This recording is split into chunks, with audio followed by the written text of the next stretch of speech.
ஏஜேபைரவுக்கு support பண்றேன்னு நினைக்காதீங்க. என்னோட ஒரு சந்தேகத்தை நான் சொல்லுவேன். குளத்துல ஒரு 3 முதல்ல இருக்குன்னு எனக்கு எக்ஸாக்ட்டா தெரிஞ்சுச்சுன்னா சப்புன்னு வெளியில எடுத்து தூக்கி போட்டு நான் குளிக்க ஆரம்பிச்சிருவேன். எனக்கு எத்தனை முதல்ல இங்க இருக்குன்னே தெரிய மாட்டேங்குது. நான் எக்ஸாக்ட் இந்தியாவை பத்தி பேசிட்டு இருக்கேன். எனக்கு அழகான மீன் மாதிரி அமுக்கமா இருக்காங்க. டக்குன்னு முதல்ல ஒரு மாதிரி லே பண்ணி விட்டுறாங்க. இந்தியா இருக்கிற நிலைமையில ஒரு அப்பனா என் புள்ளைய சேஃப் கார்ட் பண்ண பாப்பனா இல்ல முற்போக்கு பேசுவானா? இன்னொரு கூட சொல்றாங்க இன்ஃப்ளூயன்சர்னா அதுக்கு சொல்யூஷன் சொல்லணும். அதை விட்டுட்டு எஸ்கேப் ஆகக்கூடாதுங்கிறீங்க. முதல்ல நான் என் புள்ளைய முதல்ல இருந்து காப்பாத்தணும்டா. அப்புறம் தான் அதை எப்படி அடிச்சு கொள்றதுன்னு யோசிக்க முடியும். ஆமா, ஏஜா பைர வீடியோ போறதுக்கு முன்னாடி வரைக்கும் நம்ம ஊர்ல என்னமோ பொண்ணுங்களை நைட்ல வெளியே அனுப்புறது மாதிரியும், ஏஜா பைர வீடியோ போட்டதுக்கு அப்புறம் தான் நம்ம பொண்ணுங்களை சேஃப்கார்ட் பண்ற மாதிரியே பேசிட்டு இருக்கீங்களா? காலங்காலமா நம்ம பாட்ட மூட்டை என்ன சொன்னானோ அதே தான் இவரும் சொல்லியிருக்காரு. அப்பயும் பொண்ணுங்களை வெளியே போகாதீங்கன்னு சொல்லியிருக்காங்க. இப்ப இன்ஸ்டாகிராம் இன்ஃபுளுன்ஸ்ன்ற பேர்ல இப்பயும் அதான் சொல்றாங்க. அப்ப இருந்து ப்ராப்ளம் ஒன்னே ஒண்ணுதான். ஆனா சொல்யூஷன் மட்டும் என்ன அப்படின்னா, விக்டிம் மட்டும் வீட்டுக்குள்ளே வச்சுக்கோங்க, சேஃப்கார்ட் பண்ணுங்கன்றத சொல்யூஷனா? ஐயா கம்பி கட்டும் கதைகள் ஐயா, எத்தனை முதல்ல இருக்குன்னு தெரிஞ்சா சப்பு நடிச்சு துரத்தி விட்டுருவீங்களா? துரத்தி விட்டுட்டா ப்ராப்ளம் முடிஞ்சிருமா? பிடிஎஸ்டின்னு ஒரு வார்த்தை இருக்கு அப்படின்னா என்னன்னு தெரியுமா? அப்புறம் நீங்களே சொல்றீங்க அந்த குளத்துல எவ்வளவு முதல்ல இருக்குன்றது தெரியலையே, அதுதான் நீங்க ப்ராப்ளம் அப்படின்னு சொல்றீங்க.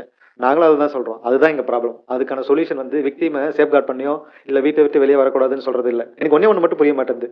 அட்வைஸ்ன்றது ஏன் ஒரு பக்கத்துக்கு மட்டுமே வருது, இன்னொரு பக்கத்துக்கு அட்வைஸே காணுமே? ஒருவேளை ஏஜா பைரவ் பசங்களை நீங்க வெளியே போகாதீங்க நைட் எல்லாம், நீங்க ஒருவேளை நைட் வெளியே போனீங்கன்னா பொண்ணுங்களெல்லாம் நீங்க நிறைய பேர் பண்ணிருவீங்களா, அதனால நீங்க நைட்ல வெளியே போகாதீங்க, பொண்ணுங்க வெளியே போய் என்ஜாய் பண்ணட்டும் அப்படின்னு சொல்லிட்டு ஒரு வீடியோ போட்டிருந்தா நாங்க ஒத்துந்துப்போம். என்ன முடியாது இல்ல? அப்புறம் ஏன் பொண்ணுங்களுக்கு மட்டும் இது? சரி, எவ்வளவு இடத்துல தான் சேஃப்கார்ட் பண்ணிருவீங்க? காலங்காலமா நம்ம ஊர்ல மெரைட்டல் ரேப்னு ஒரு விஷயம் நடக்குது. அதுக்கான சொல்யூஷன் என்ன? உங்கள மாதிரி இன்ஃபுளுசர்ஸ் கிட்ட நாங்க புதுசா ஏதாவது ஒன்று தான் எதிர்பார்க்கிறோம். ஆல்ரெடி அந்த காலத்துல என்ன சொன்னாங்களோ பிற்போக்குவாதம், அதையே நீங்க புதுசா இப்ப சொன்னீங்கன்னா இது வந்து சொல்யூஷன் ஆகாது இல்ல? யாராவது ஒரு இன்ஃபுளுசர் பசங்களா உங்களுக்கு தப்பு பண்ண வாய்ப்பே கிடைச்சாலும், அந்த தப்புனால உங்களுக்கு சந்தோஷம் கிடைச்சாலும் அந்த தப்பை பண்ணவே பண்ணாதீங்க அப்படின்னு சொல்ற மாதிரி ஒரு வீடியோ வரவே இல்லையே.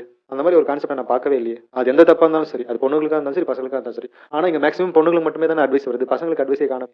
கஷ்டப்பட்டு நம்ம சொசைட்டில இருக்க மூட நம்பிக்கை, முட்டாள்தனம், லொட்டு லொசுக்குன்னு எல்லாத்தையும் தட்டி தூக்கிட்டு முன்னாடி வந்தா நீங்க ஒரே ஒரு ஸ்லோமோ வாக்க போட்டு எல்லாத்தையும் பின்னாடி இழுத்துட்டு போறீங்களே, இது என்ன நியாயம்?